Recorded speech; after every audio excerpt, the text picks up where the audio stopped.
Mon maître, le révérend Priestley, était un homme têtu. Têtu, touche à tout et non conformiste.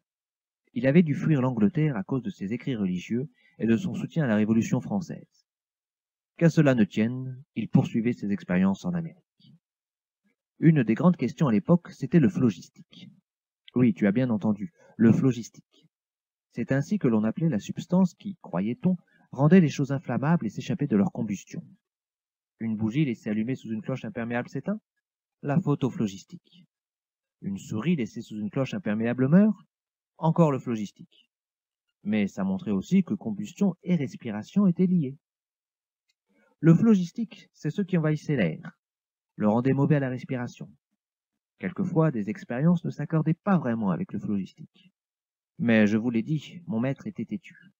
Le phlogistique, il y croyait dur comme fer, alors que l'expérience confirme ou non, il parvenait toujours à vous arranger une théorie.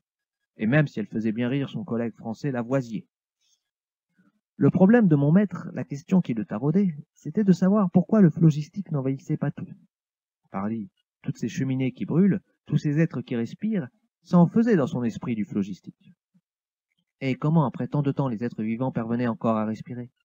L'air devait être envahi de phlogistique.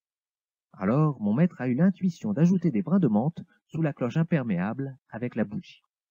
Il a allumé la bougie, elle s'est éteinte comme prévu après quelque temps, mais après plusieurs jours, il a pu la rallumer. L'air s'était renouvelé.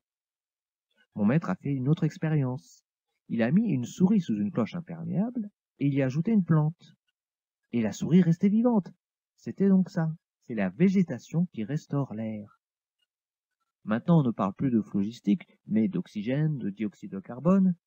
Il n'empêche, sans mon maître têtu, on se demanderait peut-être encore comment l'air se renouvelle.